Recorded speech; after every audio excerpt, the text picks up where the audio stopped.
गंगा और हाथ में तिरंगा है।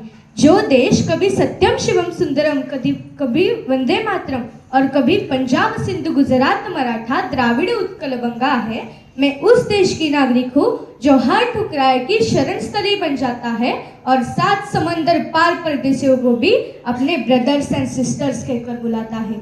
यही प्रेम की पूज्य भूमि भारतवर्ष कहलाता है, भारतवर्ष कहलाता है। नमस्कार, यहाँ उपस्थित महानुभाव, शिक्षकगण और सभी विद्यार्थी मित्रों, मैं आप सभी के समक्ष पेट्रियटिज्म इस विषय पर विचार अभिव्यक्ति हेतु उपस्थित हूँ। पेट्रियटिज्म, राष्ट्रभक्ती आखिर क्या है? महाराज, आधी लग्न कोंढाण्याचं आणि मग माझ्या रायपाजर। जब तानाजी मालुसरे छत्रपति शिवाजी महाराज के स्वराज्य का सपना अपने कंधों पर उठाते हैं, वो है असली देशभक्त।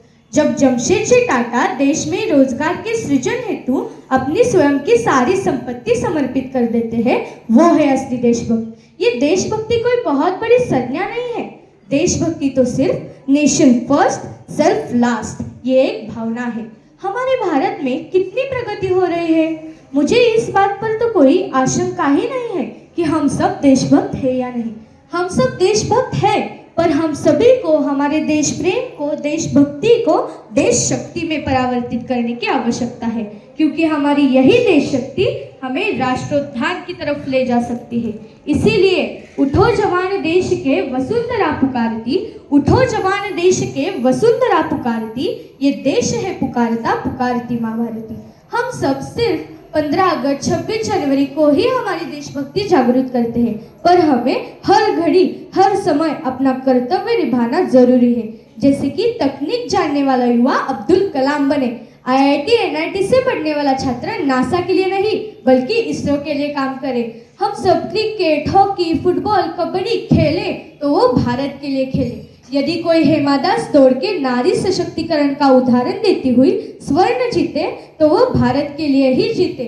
अपने गांव का युवा आगे आए और देश हित में नीरज चोपड़ा की तरह भाला फेंके। रचनाएं ऐसी रची जाए कि साहित्य का नोबेल पुरस्कार भारत को ही प्राप्त हो और जापान से पहले भारत का नाम लिया जाए।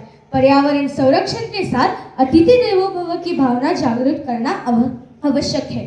इस अवसर पर मैं अभिमान से यही कहूंगी, हम जिएंगे भारत के लिए, मरेंगे भारत के लिए, और मरने के बाद भी गंगा जल में हमारी बहती हुई अस्थियों को कोई कान लगा के सुनेगा तो एक ही आवाज आएगी, भारत माता की जय, वंदे मातरम। धन्यवाद। खूप छान नितिशाच्या प्रेरणादायी